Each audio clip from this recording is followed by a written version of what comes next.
रेणु भजनयानुकूला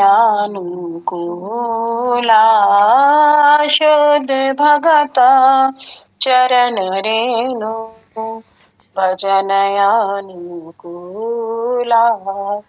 भगत सेवा परम सिद्धि प्रेमलते कर मूला माधव तिथि भगति जननी यतने पालन करी कृष्ण वसति वसति बाली परम आदर बारी गौर आमार्य सब स्थाने करल ब्राह्मण रंगे गौर आमार्य सब स्थाने करल ब्राह्मण रंगे ते सब स्थान हेरि बोयामी प्रणय भगत संगे मृदंग वाद्य सुनिते मन अवसर सदयाचे गौरवीत कीर्तन सुनी आनंद हृदय नाचे युगल मूर्ति देखिया मोरा परम आनंद हाय प्रसद सेवा करिते हाय सकल प्रपंच जाये शुद्ध भगत चरण रेणु भजनयानुकूला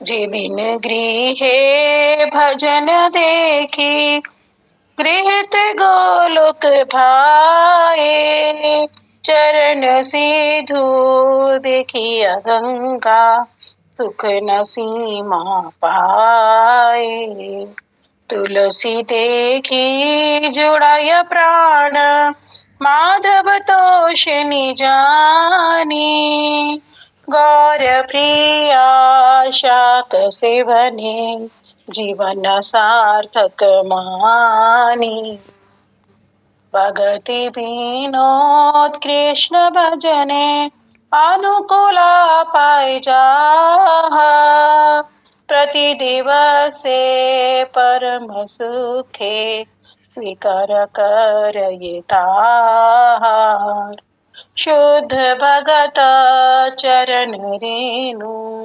भजनयानुकूला जय एकादशी जय माधव तिथि एकादशी जय माधव तिथि जय एकादशी जय माधव तिथि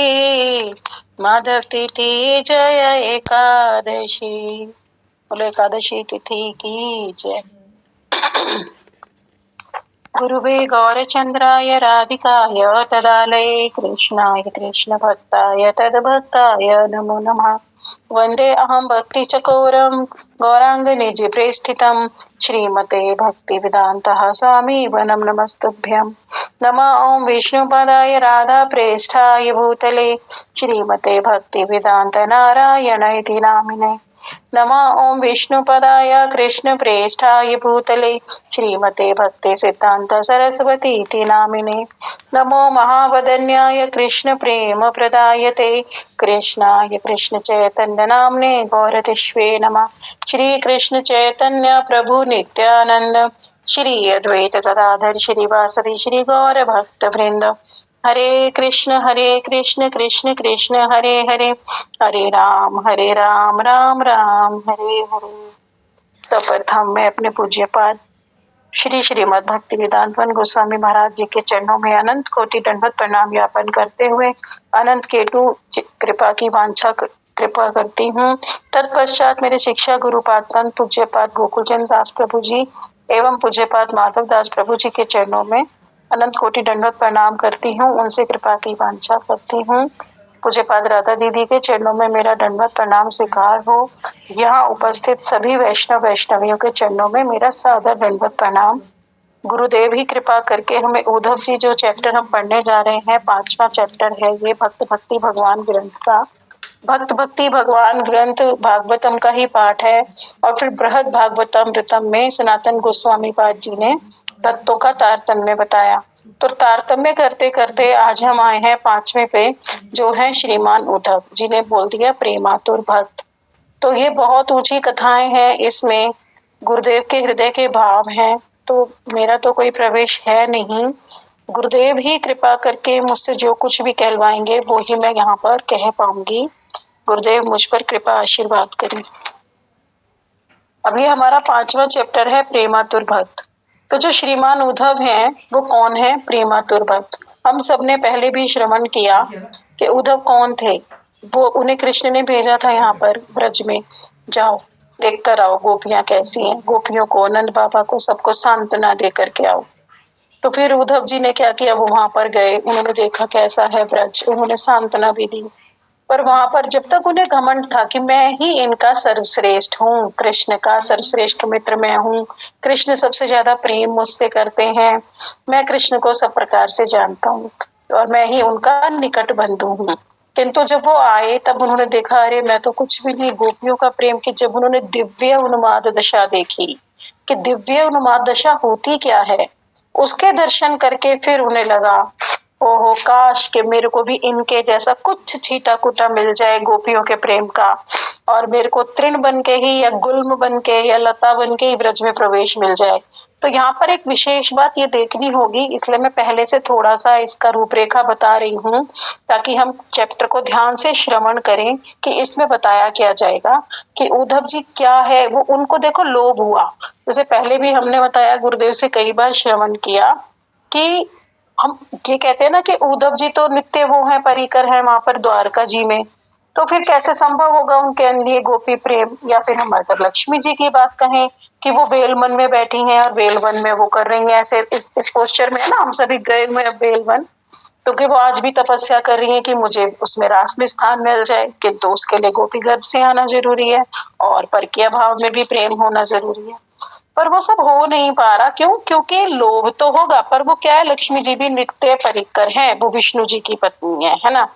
और जो उद्धव हैं वो भी द्वारका में नित्य परिकर हैं, पर नित्य परिकर होने का अर्थ ये नहीं है कि उनको लोभमयी भक्ति करने का भी वो नहीं है। लोभ सबके हृदय में हो सकता है, इसके लिए गुरुदेव से हम लोगों ने प्रश्न किया था, हमने कहा गुरुदेव फिर लोभ ही क्यों हो रहा है उन्हें अगर वो नित्य परिकर है द्वारका जी में? पर स्थिति विशेष में लोभ हो जाता है। बोले गुरुदेव ने उदाहरण दिया बड़ा सुंदर कि जैसे एक भिखारी है, भिखारी जा रहा है सड़क पे, उसने देखा एक राजकुमारी की पालकी आ रही है, राजकुमारी जा रही, उसे बड़ी सुंदर लगी वो राजकुमारी, वो कह रहा ओहो काश के मेरा इससे विवाह हो जाए। तो उसे लोभ हुआ ना राजकुमारी से विवाह करने का, पर राजकुमारी उसकी प्राप्य वस्तु तो नहीं है, वो तो राजकुमारी को कभी प्राप्त नहीं कर पाएगा। पर जो चीज हम प्राप्त नहीं कर सकते, क्या ऐसा संभव है कि हम उसका लोभ भी नहीं कर सकते? लोभ तो आ ही सकता है ना, प्राप्ति तो एक बाद की बात है। तो उद्धव जी भी आज भी उद्धव कुंड में तपस्या कर रहे हैं। हम लोग जाते हैं ना जब छोटी परिक्रमा में गिरिराज जी गोवर्धन में, तो वहां पे उद्धव कुंड जी उपस्थित होते हैं।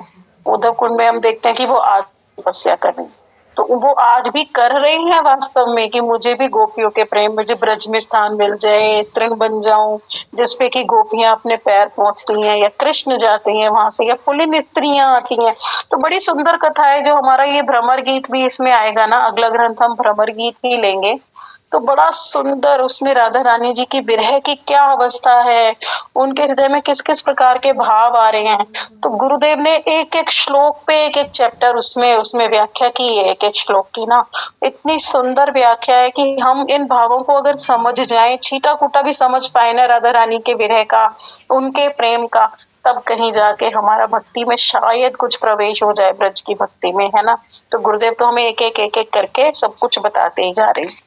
अब कह रहे हैं, इसमें आते हैं हम, 78 पेज नंबर है। श्रीमान उद्धव प्रेमातुर भक्त हैं, वे कृष्ण के घनिष्ठ मित्र हैं और द्वारका और मथुरा में कृष्ण के मंत्री भी हैं, और बृहस्पति जी उनके गुरु हैं, और वो सब सर्वश्रेष्ठ धैर्यवान और योग्य शिष्य हैं उद्धव जी। और वो जो ब्रजवासी हैं विशेषतः श्रीमती राधिका की प्रेममयी सेवा भाव के प्रति ललायित हुए थे उद्धव जी। जब उन्होंने राधिका जी का देखा था ना दिव्य उन्माद दशा, जब कृष्ण ने विरह से पीड़ित गोपियों को सांत्वना प्रदान करने के लिए उद्धव जी को वृंदावन भेजा था, तब वे पहले तो ब्रजवासियों की प्रेम की पराकाष्ठा देखकर स्तंभित रह गए। इसमें आएगा बड़ा सुंदर वर्णन है कि नंद बाबा कैसे रोए थे और नंद बाबा ने कैसे उनको उत्तर प्रत्युत्तर दिए थे। तो वो देखकर भी उद्धव स्तंभित रह गए थे कि कितना प्रेम है यशोदा मैया का, कितना नंद बाबा का। फिर तो राधा जी का देख के तो बस कहते ना उनकी जो ज्ञान की गुदड़ी वो लेकर आए थे ना, कहते ना उदो सुदो हो गया और क्या, मेरे को तो याद नहीं आ रहा, ज्ञान की गुदड़ी और वो सारी उनकी बह गई वहीं पे। उन्होंने देखा कि श्रीमती राधिका किस चरम सीमा तक कृष्ण की प्रेममयी सेवा करती है। हमें उद्धव जी के भावों के प्रति ध्यान केंद्रित करना चाहिए कि उनका ब्रज के माधुर्य प्रेम के प्रति अत्यधिक लोभ था। लोभ लोभ बता रही हैं यहाँ पे, तो हमें भी बताया सर्वश्रेष्ठ साधन क्या है, लोभ। गुरुदेव ने बहुत बार बताया, वैष्णवों से मैंने बहुत बार श्रवण किया कि हृदय में लोभ, जब तक लोभ नहीं आएगा ना सेवा का भजन का, क्या हम अपने गृहस्थ में ही पड़े हुए हैं, है ना। हमें तो सुबह से शाम तक देख होते ही है घर के काम, और अभी सर्दियां चल रही हैं तो सब्जी इत्यादि के और कपड़ों के बहुत काम सर्दियों में बढ़ जाते हैं। तो हम जो स्त्रियां है ना विशेष करके गृह के कामों में बहुत ज्यादा निपुण होती भी हैं, और हमें अच्छा भी लगता है अपने घर को सुव्यवस्थित रखना और खाना पीना अच्छे से खाना। तो जितना लोभ हमें अपनी गृहस्थी को संभालने का होता है ना, तो उससे ज्यादा हमें लोभ अपनी भक्ति का करना पड़ेगा कि हाय हाय मेरा इस काम में कहीं ये तो नहीं रह जाएगा, हाय मेरा हरिनाम तो नहीं रह जाएगा, भाई मुझे लोभ लोभ करना है कि मुझे ब्रज भक्ति प्राप्त करनी है। बार बार जो बात आ रही है ना, ब्रज भक्ति ब्रज भक्ति ब्रज भक्ति। ब्रज भक्ति क्या है, उसमें भी रागानुगा, रागानुगा में भी कह दिया हमें रूपानुगा कि हमें परकीय भाव में प्रेम करना है कृष्ण से, है ना। फिर हमें बता दिया राधा दास्यम में जाना है, तो उसका जाने का लोभ तो हो पहले। अभी तो हमें लोभ ही नहीं है, अभी तो लगता है हाँ ठीक है एकादशी आ गई, हमने पालन कर लिया, हरि नाम कर लिया अपना, और कथा अटेंड कर ली, 2-3 कथा थी, शाम को मठ में चले गए, प्रोग्राम अटेंड कर लिया, हो गया।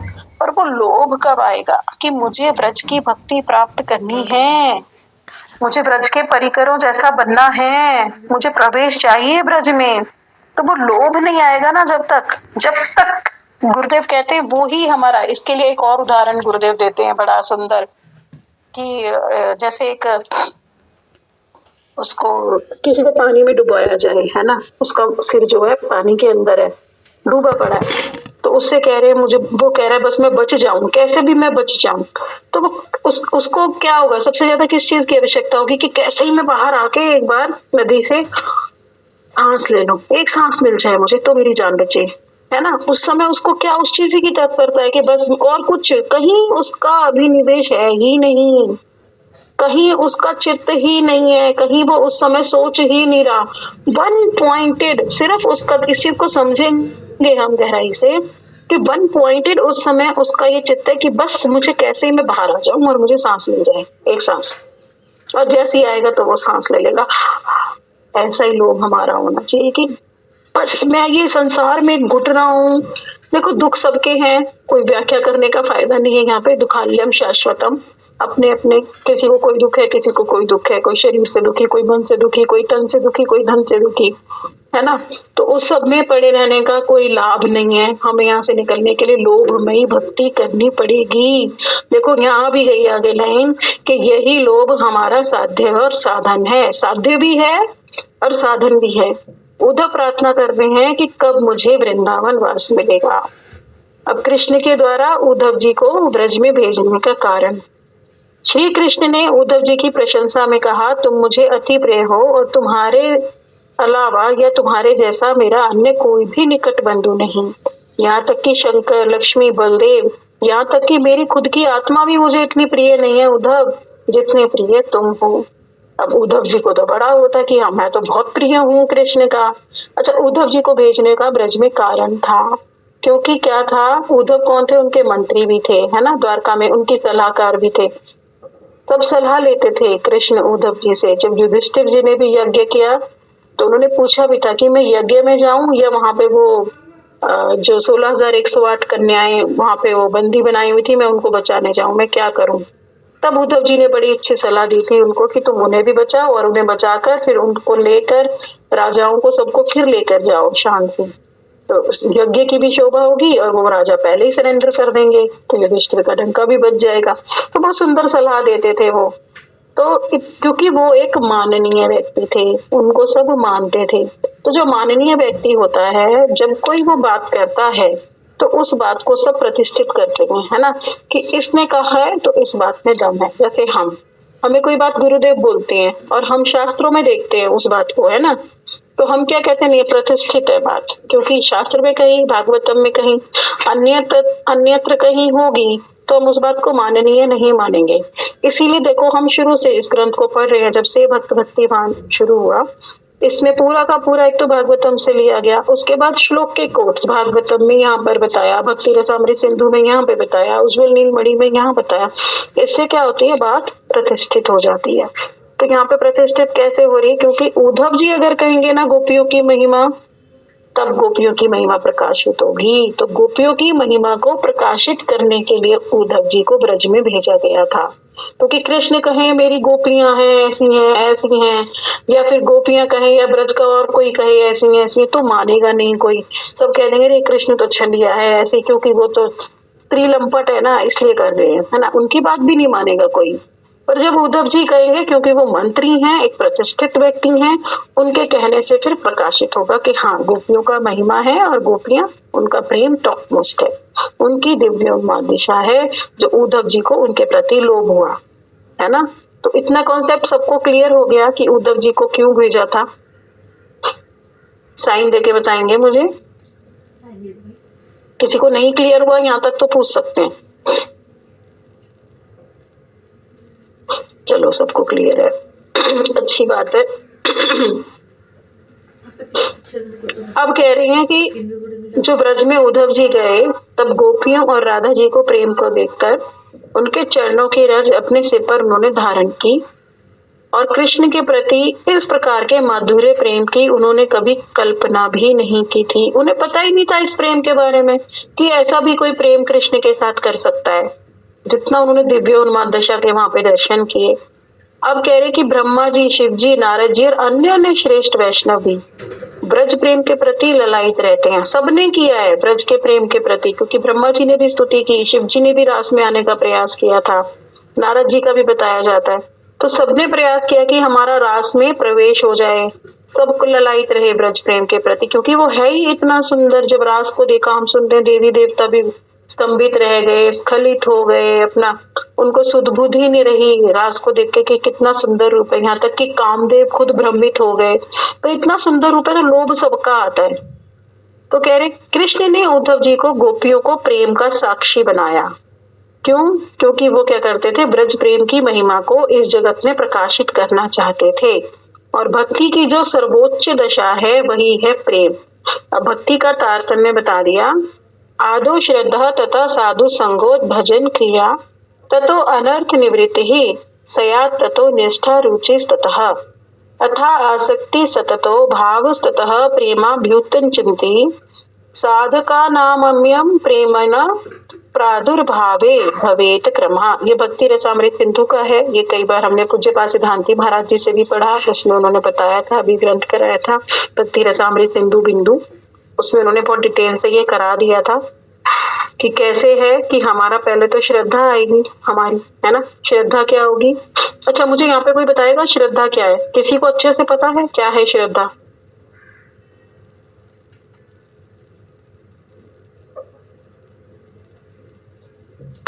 श्रद्धा क्या होती है? पहले तो हमें विश्वास हो कि हाँ भजन ही सब कुछ है ना, यहाँ पे सही गुरु है और भजन करने से हमारा कल्याण हो जाएगा। ये एक बेसिक श्रद्धा कही जाती है। बाकी श्रद्धा के भी बहुत सारे सोपान है, आगे आगे श्रद्धा की परिभाषा बदल जाएगी। पर एक बेसिक जब जीव आता है ना भजन में, पहले उसे श्रद्धा होती है कृष्ण में कि हाँ मैं हरि नाम करूंगा, मैं हरि नाम में दीक्षा लूंगा। उसे विश्वास होता है कि ये ही सर्वश्रेष्ठ भजन पूजन है, इसी से हमें भगवान मिलेंगे। तो सबसे पहले श्रद्धा होगी, फिर वो साधु संग करेगा, गुरुदेव से दीक्षा इत्यादि लेगा, फिर उसकी क्या होगी, भजन क्रिया प्रारंभ होगी। भजन क्रिया से फिर उसकी अनर्थ निवृत्ति हो जाएगी। जब अनर्थ निवृत्ति होगी तब उसकी क्या होगी, निष्ठा आएगी। तब निष्ठा होगी, तब रुचि। इस माधुर्य कादम्बिनी में इसका बहुत सारे स्तर बताए हुए हैं, पर हमने अब यहाँ डिटेल में ले लिया तो बहुत दिन निकल जाएंगे इसमें। फिर कह रहे हैं रुचि, फिर आसक्ति, फिर भाव, फिर रति। तो और क्या, भाव के गाढ़ होने पर ही प्रेम का उदय होता है। साधकों के चित्त में प्रेम के आविर्भाव होने का यही क्रम है। मैं इसका थोड़ा सा बेसिक एक बता देती हूँ यहाँ पर कि ये प्रोसीजर होते होते भजन की है ये क्रियाएं हमारी, है ना। श्रद्धा आई, फिर हमने हरि नाम लिया, फिर हमने भजन करना प्रारंभ किया। जितनी मात्रा में हम भजन करते गए उतनी उतनी मात्रा में हमारी अनर्थ निवृत्ति होती गई, और जितनी मात्रा में फिर अनर्थ निवृत्ति होगी तो उतनी ही हमारी निष्ठा भी बढ़ जाएगी। निष्ठा बढ़ेगी तब रुचि आ जाएगी। रुचि आएगी तो हम सब समय हरि नाम, मेरे ठाकुर जी, मेरा हरि नाम, संसार में हमारा ध्यान नहीं रहेगा। और जब आसक्ति की स्टेज आ जाएगी ना, फिर तो ऐसा लगेगा मतलब कृष्ण से ही आसक्ति हो गई। फिर तो सारी की सारी ए टू जेड क्रियाएं, ऐसा रस आएगा उसमें, रस आना प्रारंभ हो जाएगा। फिर कह रहे हैं भाव। जब भाव दशा आएगी ना, जो उसके बाद भाव दशा इस शरीर की, जो हमारा जड़ जगत का शरीर है ना, भाव दशा इस शरीर की लास्ट स्टेज है। इस शरीर में प्रेम नहीं आ सकता। जैसे ही प्रेम आएगा तो ये शरीर छूट जाएगा, और फिर हमें जो जड़ जगत में यहाँ पर ही जो नित्य लीला किसी भी ब्रह्मांड में कृष्ण की चल रही है, उस वाले ब्रह्मांड में कृष्ण की प्रकट लीला में फिर हम वहां पे प्रवेश कर लेंगे। वहां पे फिर गोपियों के, व्रजवासियों के अनुगत्य में हम सेवा करेंगे। फिर वहां पे हमारी पूरी ट्रेनिंग होगी, तो प्रेम दशा में हम वहां जाएंगे। फिर प्रेम के बाद की दशा है वस्तु सिद्धि, जो वहां पे हम गोलोक धाम में हमारा यहाँ पे ट्रेनिंग पूरा होने के बाद प्रवेश होगा।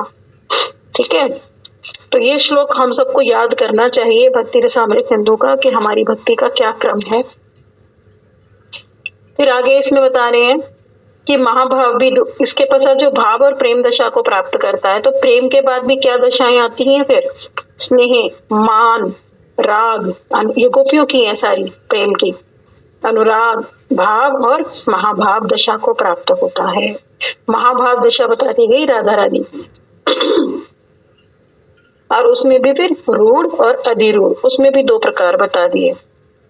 इतने सारे, देखो हमें इतने सर्वोच्च गुरु मिले हैं ना, पूज्यपाद नारायण महाराज जी, इनकी धारा में हम आए, वो देकर गए परकीय भाव, वो हमें परकीय भाव देने आए थे। देखो उनके गुरु थे ना, अभी तिथि गई है तो बता रहे थे कि जो गुरुजी थे पूज्य हमारे भक्ति विधान सरस्वती सिद्धांत सरस्वती ठाकुर प्रभुपाद, है ना, देने तो वो आए थे संपत्ति, तो उनकी थी परकीय भाव। पर क्या है ना, वो तो मायावाद को ही काटते रह गए। मायावाद इतना था, इतना था, इतना था, उन्हें समय ही नहीं मिला कि वो परकीय भाव पे कुछ बोल पाते, वो तो मायावाद काटने में लगे।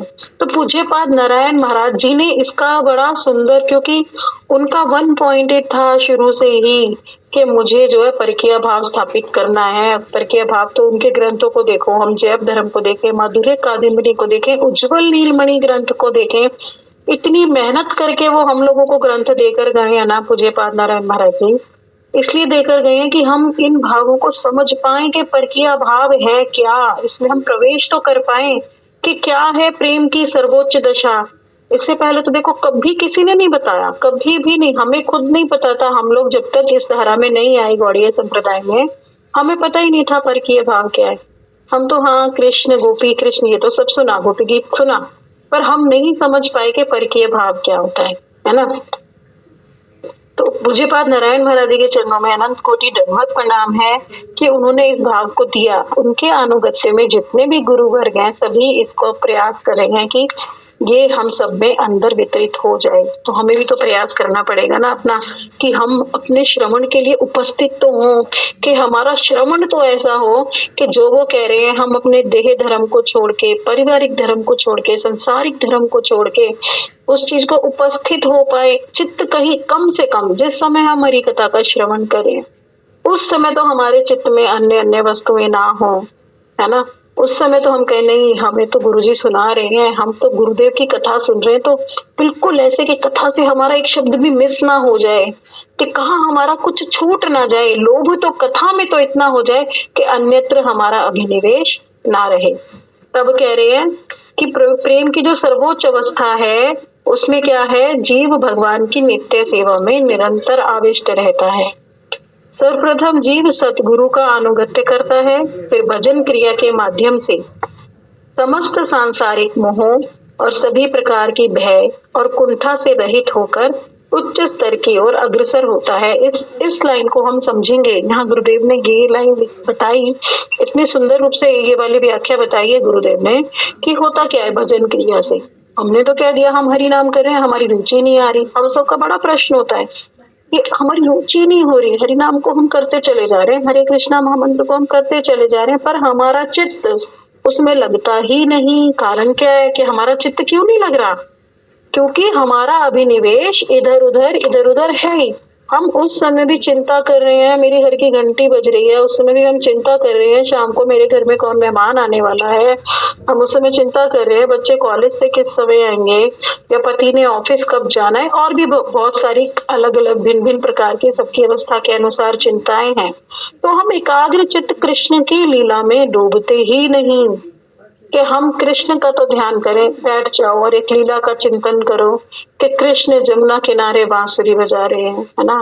और सब जो हमारा वेणु गीत है कितना सुंदर बताया कि कैसे वन हो गए, कैसे पेड़ उनको दे रहे हैं, उनके नीचे पत्ते बिछा दिए, कितना सुंदर कृष्ण का रूप है। अगर हम उस चिंता में घुस गए तो ये जड़ जगत की चिंता नहीं रहेगी, क्योंकि चिंतन तो हमारा कहीं और, माइंड कहीं और है और बॉडी कहीं और है, इसीलिए हमारा हरि नाम में प्रवेश नहीं हो रहा। तो अब कितना सुंदर इन्होंने बताया कि भजन क्रिया के माध्यम द्वारा, तो इसमें हमारी सारी क्रिया आ जाएगी। सबसे टॉप मोस्ट इसमें आएगी हरि कथा, क्योंकि हरि कथा ही हमारे जो अंदर की ग्रंथियां है ना, हृदय की ग्रंथियां हैं, मन की है, बुद्धि की ग्रंथियां हैं, उन्हें कौन काटेगी? हरि कथा।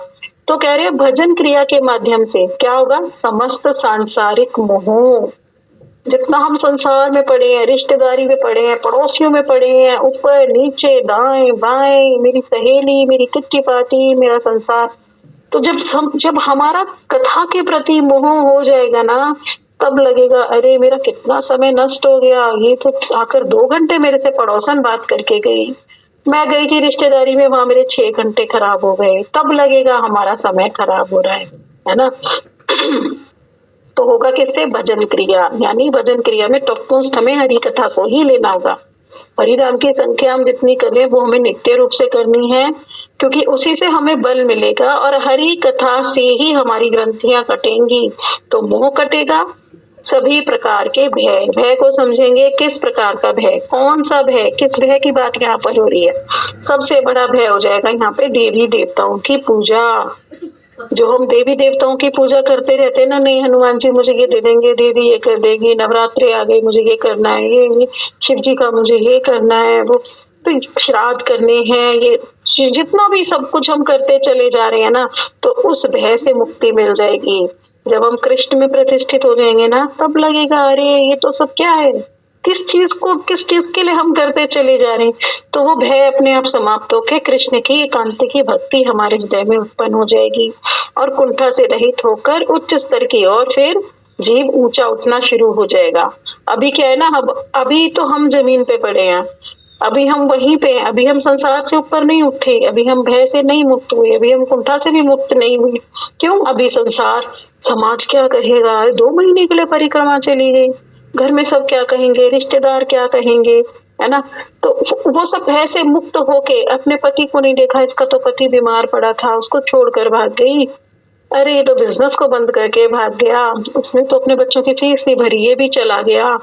बहुत सारे लोग हैं, बहुत तरह से वो लोग पहुंचते हैं, सब कुछ छोड़कर ही जाना पड़ता है ना परिक्रमा में। पर उस चीज का भी भय नहीं रहेगा कि समाज क्या कहेगा, संसार क्या कहेगा, परिवार क्या कहेगा। क्यों? क्योंकि पता है हम अपना टॉपमोस्ट उद्देश्य मनुष्य जन्म का पूरा कर रहे हैं, है ना। तो क्या करेगा? होगा किससे? वो भजन क्रिया। जिसकी भजन क्रिया जितनी श्रेष्ठ होगी, उसमें नियम की बात नहीं आ रही है। इस चीज को भी हम समझेंगे। कोई कह रहा है कि हम श्रेष्ठ हो जाएंगे नियमों का पालन से, कि जी हमने तो सुबह उठ के मंगल आरती कर ली, अपनी माला कर ली, ठाकुर जी का अर्चन पूजन अच्छे से कर लिया, फिर हमने जो है कथा का भी श्रवण कर लिया और फिर हमने अपनी पूजा पाठ करके हमारा भी शेड्यूल कंप्लीट, हमने तो पूरे दिन बड़ा अच्छा कर लिया और बस हो गया हमारा, तो नहीं होगा उससे। वो हम नियम कर रहे हैं, हमारा जो दीक्षा का नियम हो गया ना, हमने नियम कर लिया, पर क्या किया, हमने कथाओं में प्रवेश नहीं किया। कथाओं में प्रवेश करना पड़ेगा कि कथा में हमने क्या सुना, क्या कहा, क्या बताया, कृष्ण कैसे हैं, उनका रूप कैसा है, धाम कैसा है, गोलोक धाम सुंदर कितना है, कितना रसीला है गोलोक धाम, एक एक चीज से रस टपकता है। वहां पक्षी की भी गुंजन ऐसे लग रही है जैसे मधुर बांसुरी कानों में बज रही हो, इतना सुंदर है गोलोक धाम। तो उसको हम सुंदरता को सुन के हमें चिंतन करना पड़ेगा, मुझे उस सुंदरता में जाना है, मुझे जाना है कृष्ण के पास, मुझे उस आनंद धाम में जाना है। ये तो दुखालय है। तो वो चिंतन तो हम करें बैठ के, तब हम ऊंचे उठेंगे। ऊंचे कब उठेंगे, जब हमें समाज की चिंता खत्म हो जाएगी कि समाज क्या कह रहा है, कि रिश्तेदार क्या कह रहे हैं, परिवार क्या कह रहा है, वो खत्म हो जाएगी ना जब चिंता, तब कृष्ण की चिंता शुरू होगी। समाज तो देखो अलग अलग भिन्न भिन्न प्रकार का समाज है ना, कोई ईसाई समाज है, कोई मुस्लिम समाज है, कोई वैष्णव समाज है, अलग अलग समाजों के अलग अलग रूल्स है। तो किस किस को हम सुनेंगे, और हम अगर अपने आप को तटस्थ रूप में रख दें, मैं कौन हूँ, मैं एक आत्मा हूँ जिसका एक स्वरूप है, वो गुरुदेव ने बता दिया कि हमारा मंजरी स्वरूप है। तो उस मंजरी स्वरूप अंदर जो हमारे इस बद्ध शरीर में बंधा पड़ा है, वो कैसे बाहर आएगा, उसको पाना है मुझे। मुझे ये शरीर, ये सुचित्रा दासी मुझे नहीं चाहिए, मुझे नहीं पाना। इसका कोई मान प्रतिष्ठा, इसका कोई आशा, गाली दे, उसे जितनी गाली दे सकते हो, उसकी बुराई जितनी कर सकते हो करो, मुझे नहीं चाहिए अच्छाई। मेरा सब समय ये चिंतन होना चाहिए कि मैं जो कर रही हूँ, क्या उससे मेरे गुरु प्रसन्न है, क्या उससे कृष्ण की कुछ भक्ति हो रही है, क्या कृष्ण का कुछ चिंतन हो रहा है। ये शरीर मिला मुझे भजन के लिए, और ये इस चीज का प्रूफ है क्योंकि हमें इस जन्म में गुरु मिल गए। पूज्यपाद नारायण महाराज जी की धारा में हम आ गए, इतने बड़े श्रेष्ठ जगत गुरु। क्या आवश्यकता थी उन्हें हमें चुनने की, जितने भी हम लोग यहाँ बैठे हैं, हम लोगों को उन्होंने चुना अपनी धारा में। हम लोग कितने भाग्यशाली हैं।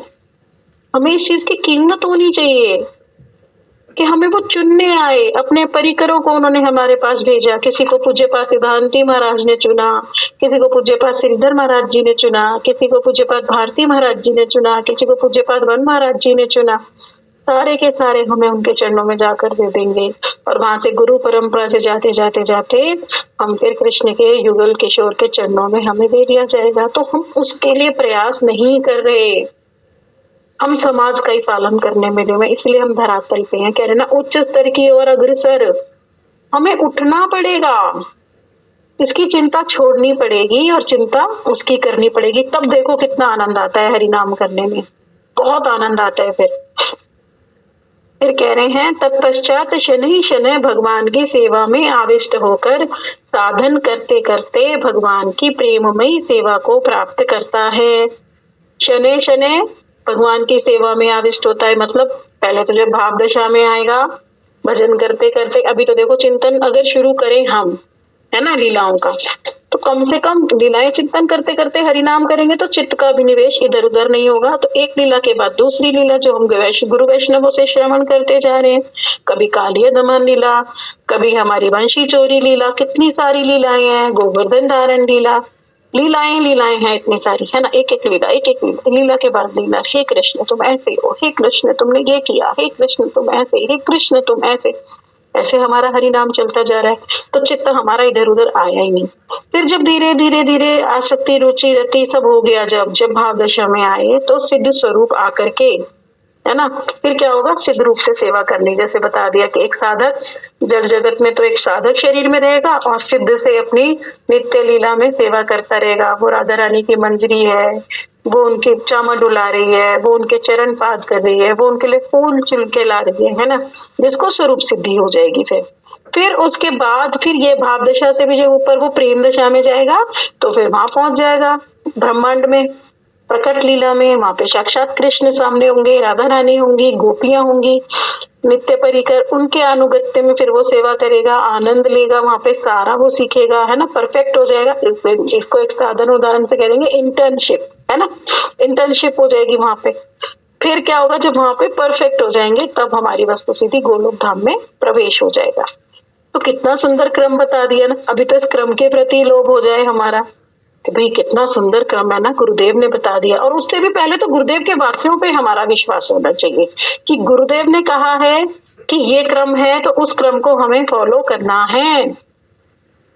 हम सुनेंगे, मैं कहती हूँ बस हरि कथाएं ना बहुत ध्यान से सुननी शुरू करें हम लोग। और जो हम हरि नाम कर रहे हैं ना, चाहे कितना भी कर रहे हैं, जरूरी नहीं है कि हम क्वांटिटी में ज्यादा करें। हम सिर्फ इतना तो करें कि जितना करें कृष्ण के चिंतन में करें, जड़ जगत के चिंतन में ना करें, है ना। इतना प्रयास तो करना हम शुरू करें कम से कम। फिर कह रहे हैं आगे, एकमात्र शुद्ध गुरु की, शुद्ध गुरु भी होना चाहिए। ये नहीं कि हम कोई कपटी गुरु को भी XYZ गुरु बता दिया, उनकी कोई परंपरा ही नहीं है, उनके अंडर आ गए, है ना। तो शुद्ध गुरु की अनुगत्यमय एवं एकांतिक सेवा के द्वारा ही भगवत प्राप्ति संभव है। अब देखो, भगवान को प्राप्त करना है ना, तो इधर उधर घूमना हमें बंद करना पड़ेगा।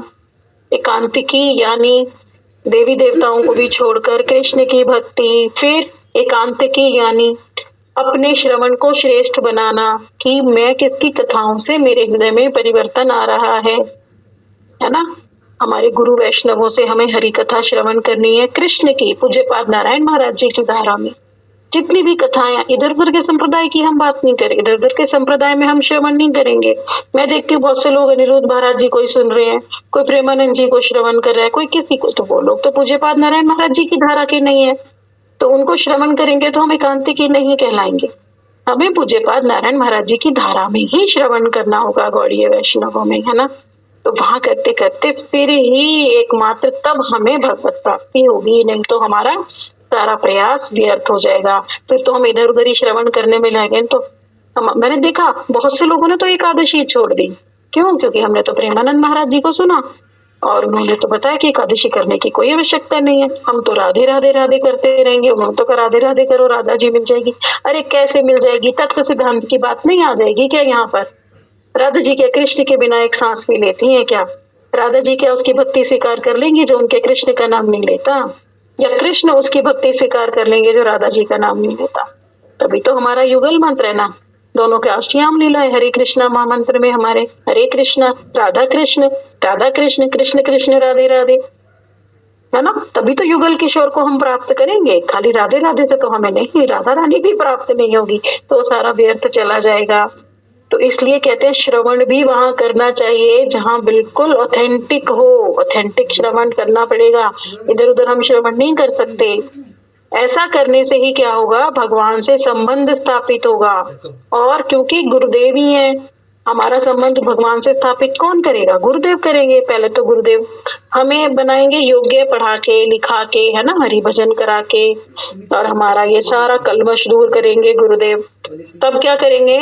तब वो हमारे अंदर भक्ति को बन पाएंगे, अच्छे से सिंचन होगा हमारी भक्ति का। फिर उसमें जब पुष्प आएगा तब गुरुदेव कृष्ण से हमें दे देंगे। तो गुरुदेव के बिना हमारा कोई वो नहीं। हम सोचे हम भक्ति करके कृष्ण के पास पहुंच जाएंगे, चिंतन करके पहुंच जाएंगे, बहुत अच्छा साधन करके पहुंच जाएंगे।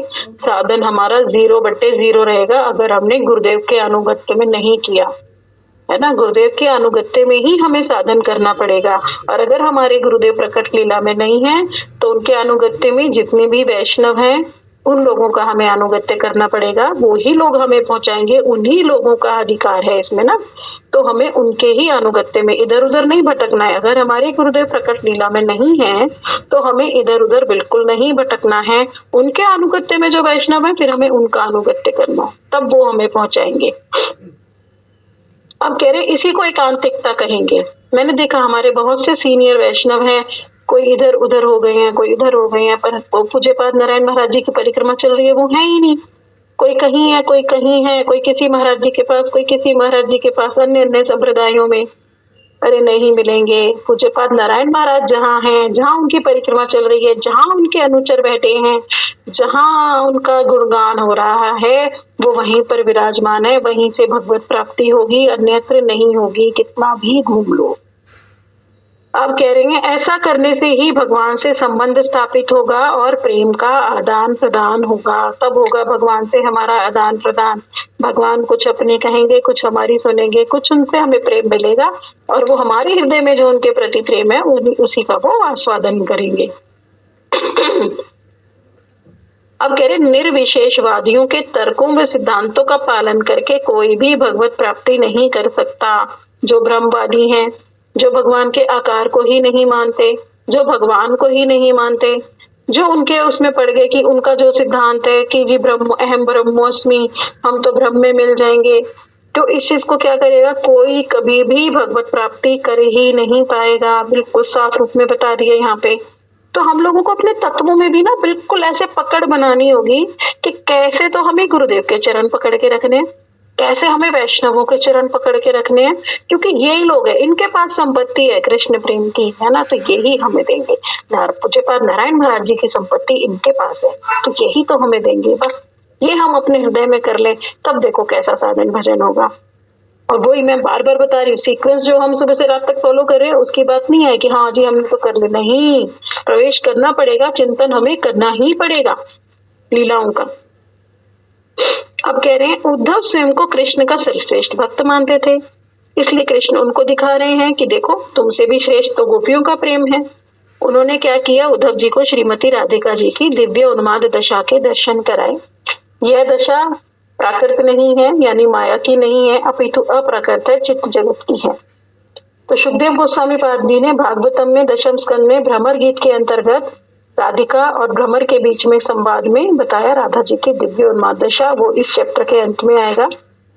अब दिव्य उन्माद दशा का दर्शन जो उद्धव जी ने किया, कह रहे हैं गोपियों के प्रेम की गहराई की तहा, ये देखो इतनी श्रेष्ठ वस्तु है ना, भागवतम में बता दिया भ्रमर गीत, उसमें उसका अर्थ दे दिया, पर ये है क्या चीज, ये पूज्यपाद नारायण महाराज जी ने बताया, है ना। और उन्हीं की कमेंट्री लेके फिर पूज्यपाद वन महाराज जी ने भ्रमर गीत पे पूरा एक बुक लिखा है, एक एक श्लोक पे एक एक पूरा का पूरा चैप्टर। तो अगर हमने इसको समझ लिया ना, इससे हम राधा रानी के भावों को कुछ समझ पाने में उनकी कृपा से हमारे, क्योंकि क्या है ना, जितने भी हमारे वैष्णव गुरुदेव ने तो और इजी करके दे दिया, जितनी हमारी योग्यता है हिंदी समझने की तो उन्होंने उसमें दे दिया। तो हमें ये धीरे धीरे धीरे लेते जाना है, लेते जाना है, कुछ कृपा से जैसे जैसे योग्यता होगी ऐसे ऐसे हमारे हृदय में आता जाएगा। तो कह रहे हैं कि उनकी तो समुद्र की गहराई की जो था पाने के समान असंभव है, बिल्कुल असंभव है। हम गोपियों के हृदय में कितना गहरा प्रेम है हम नहीं जान सकते। तो श्रील विश्वनाथ चक्रवर्ती पाद ने भी उदाहरण द्वारा बताया कि श्रीमती राधिका का जो प्रेम है ना वो हिमालय के समान उन्नत है। अब इसे हम इमेजिन करेंगे, देखो यहाँ पर जो गुरुदेव एक्सप्लेन करना चाह रहे हैं ना कि कैसा है राधिका का प्रेम, जैसे कि उद्धव जी नीचे खड़े हैं, ठीक है, नदी के तट पे, और वहां पे हिमालय है, हिमालय की बिल्कुल ऊंची टॉप मोस्ट उस पे राधिका जी का प्रेम है। उद्धव जी का देखो कंपैरिजन कैसे कर दिया, हिमालय की तलहटी में उद्धव जी खड़े हैं और हिमालय की टॉप मोस्ट पे राधिका जी का प्रेम और इधर उद्धव जी का प्रेम। अब उद्धव जी सिर उठा के ऐसे ऐसे ऐसे ऐसे ऐसे ऐसे ऐसे उठते जा रहे, उठते जा रहे, ऊंचाई कम ही नहीं हो रही, ऊंचाई कम ही नहीं हो रही। देखते देखते देखते जो उनकी ब्रह्म ज्ञान रूपी पगड़ी है ना, जो उनका बजावता कहते हैं ना, ज्ञान की पगड़ी लेकर आए थे उद्धव जी, तो वो पगड़ी उनकी उस ऊंचाई को देख के नीचे गिर गई। अरे इनकी तो प्रेम की था पाना ही मुश्किल है। तो कह रहे उनका जो प्रेम था ना उद्धव जी की बुद्धि से भी परे था। और इस उसको बताया गया प्रेम वैचित्र्य। प्रेम वैचित्र्य क्या था, प्रेम वैचित्र्य दशा है क्या? प्रेम वैचित्र्य बताते हैं कि मिलन में भी विरह होना, कि राधा जी कृष्ण के साथ ही हैं, पर उन्हें लग रहा है कि जैसे उन्होंने कहा कि भ्रमर को भगाया और बोला कि मधुसूदन चले गए, उन्हें लगा कृष्ण तो गए, कृष्ण का भी एक नाम है मधुसूदन, बस हो गया उन्हें विरह। तो ये है प्रेम वैचित्र्य दशा। अब कह रहे हैं श्रीमद् भागवतम में भी वर्णित किया कि ये जो विचित्र प्रेम है ना ये दिव्य उन्माद कहलाता है। और दिव्य उन्माद दशा एकमात्र श्रीमती राधिका की ही वस्तु है, उन्हीं के हृदय में आती है और अनेक प्रकार की प्रेम लहरियां उसमें उत्पन्न होती हैं। तो जो प्रेम लहरियां हैं वो यहाँ पे उज्जवल नीलमणि में वर्णन किया गया, बड़ा सुंदर है उज्जवल नीलमणि ग्रंथ भी। कोई वैष्णव कभी इस पे हमें श्रवण कराए, तो कह रहे हैं चित्र जल्पो दशांगो अयम प्रजल्पहा परिजल्पितम विजल्पो उजल्प संजल्पहा अब जल्पो अभिजल्पितम आजल्पहा प्रति जल्पश्च सुजल्पश चिरेति कीर्तितः। इसमें कह रहे हैं जो चित्र जल्प है जो 10 प्रकार का होता है, ये राधा रानी में जो जैसे ना गुरुदेव एक्सप्लेन करते हैं, देखो मेरा तो इसमें प्रवेश नहीं है, जो गुरुदेव ने लिखा है उसी को मैं एज इट इज बता रही हूँ, जो श्रवण कराए थोड़ा सा उसको मैं एक्सप्लेन करने का प्रयास करी। तो जैसे समुद्र में लहरें उठती है ना, ऐसे समुद्र की शोभा क्या है? लहरें। अगर समुद्र ऐसे ही प्लेन पड़ा हो तो क्या हमें सुंदर लगेगा? शांत समुद्र नहीं लगेगा। जितनी ऊंची लहर उसमें उठेगी, हम समुद्र के किनारे जब हम बैठते हैं तो हम देखते हैं ना, लहर आ रही है, वहां से आई आई फिर यहाँ मर्ज हो गई, फिर ऊंची उठी, फिर आके मर्ज हो गई, फिर किनारे से टकराई, फिर आके फिर गई, फिर वहां से लहरें चली आ रही हैं। तो इसी तरह से जो प्रेम की सुंदरता है ना, उसमें भी लहरें उठती हैं प्रेम की अंदर हृदय में। तो उन लहरों का यहाँ पे कह रहे हैं। और वो क्या होता है, गुरुदेव ने ये भी बताया कि जैसे प्रियतमा के हृदय में जब लहरें उठती हैं तो वो प्रियतम के हृदय से जाके टकराती हैं लहरें, है ना। इतना ही मैं बता पाऊंगी, उससे ज्यादा मेरा प्रवेश नहीं है। तो कह रहे हैं चित्र जल्प 10 प्रकार का है, प्रजल्प, परिजल्प, विजल्प, उजल्प, संजल्प, अवजल्प, अभिजल्प, आजल्प, प्रतिजल्प और सुजल्प। कभी सुनी थी हमने ये सब बातें? कभी नहीं सुनी। देखो पूज्यपाद नारायण महाराज कितने सुंदर उज्जवल नीलमणि ग्रंथ में बता दिए राधा रानी के हृदय के भाव इतने प्रकार के, है ना। और उसमें क्या है, महासागर में ऊंची नीची लहरें, तो श्रीमती राधिका के हृदय में भी प्रेम की लहरियां, कभी ऊंची कभी नीची, कभी ऊंची कभी नीची, और कभी कभी तो पानी में भ्रमर पड़ जाते हैं और उसमें बड़े बड़े जहाज भी डूब जाते हैं। तो श्रीमान उद्धव जी ने श्रीमती राधिका के इतने उच्च प्रेम के दर्शन किए कि वे आश्चर्यचकित रह गए कि मैं कौन सा प्रेम देख रहा हूँ। बिल्कुल ऐसे रह गए, बहुत आश्चर्यचकित, अचंभित।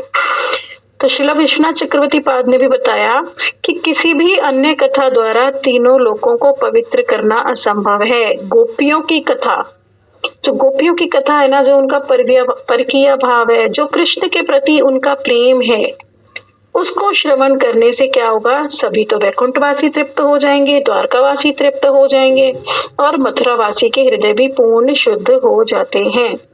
सभी देखो, सभी श्रवण करना चाहते हैं ब्रज प्रेम की कथा। यहाँ तक कि द्वारकाधीश कृष्ण की प्रिय रानियां जैसे रुक्मणी और सत्यभामा आदि जी ने भी जब श्रवण किया राधिका की दिव्य उन्माद दशा का, तो वो मंत्र मुग्ध हो गई थी। और शुद्धदेव गोस्वामी जी ने राजा परीक्षित को भी भागवतम में बताया। भागवतम के 10वें स्कंद का आ रहा है यहाँ पे श्लोक, गोप्यश्च कृष्णम उपलभ्य चरादविष्टम यत् प्रेक्षणे दृशेषु पक्षम कृतम शपयन्ति दृगिभिः हृदि कृतमलं परिरभ्य सर्वा सत्वा भावम अपुरापि नित्य युजाम दुरापम। तो श्री सुखदेव गोस्वामी जी परीक्षित कह रहे हैं, राजा परीक्षित, मैं कह चुका हूँ कि गोपियों के परम प्रियतम जीवन सर्वस्व श्री कृष्ण ही थे। जब उनके दर्शन के समय जब गोपियां देखती थी ना कृष्ण को, तो जो पलके बनाई है ना हमारी भगवान ने, ब्रह्मा जी ने, तो वो कहती थी, ब्रह्मा जी को ही कोसने लगती थी कि उतनी देर के लिए अपलक देखना चाहती थी वो कृष्ण को। उतनी देर में भी उन्हें उतना विरह हो जाता था कि ये पलके क्यों बना दी तुमने, ब्रह्मा जी तुम भी नीरे ही मूर्ख हो, हमने तो क्या किया। इतने दिनों बाद तो भगवान का दर्शन हुआ और उसके लिए हमारे मन में इतनी थी कि हम देखते रहे, इतने में तुमने हमारी पलकें गिरा दी। नेत्रों के रास्ते तो हम अपने श्री कृष्ण को अपने हृदय में ले जाना चाहते थे कि कृष्ण मेरे हृदय में चले जाएं, और फिर हम उनका गाढ़ आलिंगन करने लगी थी और मन ही मन आलिंगन करते तन्मय हो गई, है ना। और परीक्षित कहाँ तक कहूँ, वो उस भाव को प्राप्त हो गई जो नित्य निरंतर अभ्यास करने वाले योगियों के लिए भी दुर्लभ है। तो गोपियां कहती हैं, ब्रह्मा तुम तो नीरे मूर्ख ही हो, पहले तो हमारा प्रेम कराया, फिर उसका दर्शन कराया और फिर ये बाधा भी दे दी कि पलके गिर गई हमारी। पलके बनाई क्यों? हमारे प्राण प्रियतम के दर्शन में ये हमें बाधा दे रही है। फिर कह रहे हैं, भागवतम में कृष्ण और गोपियों का कुरुक्षेत्र में मिलन का रहस्य भी बताया। कुरुक्षेत्र के जो मिलन की कथा है वो भी बहुत ऊंचे स्तर की है। और रूप गोस्वामी जी ने उज्जवल नीलमणि में भागवतम के अनोख श्लोकों को भी उद्धृत किया है। तो देखो ये ना एक नेक्टर है। जब हम गोस्वामियों की कथाएं पढ़ते हैं, अब जैसे ये पूज्यपाद वन महाराज जी की हम पढ़ रहे हैं बुक्स, तो क्या है जितना उन्होंने किया ना वो उसको सबको कॉम्पैक्ट करके ये और भी ज्यादा सार है। आमनीय प्रहा बोल रहे हैं ना हम, तो ये और भी ज्यादा सब कुछ गागर में सागर भर के दे दिया। एक एक ग्रंथ ऐसा है उनका, एक एक ग्रंथ ऐसा है कि पूरा गोपी कथाओं से भरा पड़ा है। तो पूरा का पूरा हम धीरे धीरे करते चले जाएंगे। अब कह रहे श्रीमद् भागवतम के दशम स्कंद में 6 श्लोकों द्वारा गोपियों की महिमा का गान कर रहे हैं। उद्धव जी ने उनकी स्तुति की थी। और ये श्लोक क्या है ना, गायत्री मंत्र की तरह शक्तिशाली है। उद्धव जी नित्य इन श्लोकों द्वारा गोपियों की स्तुति करते थे। वो डेली पर जपते थे ये वाले 6 श्लोक। अब कह रहे हैं शुद्ध प्रेम अप्राकृत है, क्योंकि क्या है ये तो चिन्मय जगत की वस्तु है, यहाँ की तो है नहीं, ना सहज वस्तु है, ना हम प्रेम का सही अर्थ जानते हैं। हमारे लिए तो क्या है, प्रेम काम है। तो प्रेम तो क्या है, अनमोल दुर्लभ हीरे भी छोड़ दें, जवाहरात छोड़ दें, तो ये क्या है हमारे लिए तो मिट्टी कंकड़ कांच के टुकड़े हैं। इस जगत में तो प्रेम का बहुत अभाव है। क्या यहाँ प्रेम सच्चा है? प्रेम नहीं, यहाँ तो काम है, स्वार्थ से प्रेम है। माता का और पुत्र का भी स्वार्थ में प्रेम है। यहाँ पे प्रेम को हम कदापि ये नहीं कहेंगे यहाँ शुद्ध प्रेम है। इस जड़ जगत में कहाँ शुद्ध प्रेम, कोई किसी से प्रेम नहीं करता। आज ही कुछ हो जाए तो फिर प्रेम तभी समाप्त हो जाता है। चैतन्य चरितामृत का बता रहे हैं यहाँ पे। अच्छा टाइम हो गया है, चलो फिर कल ही करेंगे इसको। मैं तो अभी देखी घड़ी, मैं तो भावों में एकदम। गुरुदेव का ग्रंथ ही इतना सुंदर है ना, ये वाला मेरा बहुत फेवरेट विषय है। वांछा कल्पतरुभ्यश्च कृपा सिंधुभ्येव च पतितानां पावनेभ्यो वैष्णवेभ्यो नमो नमः।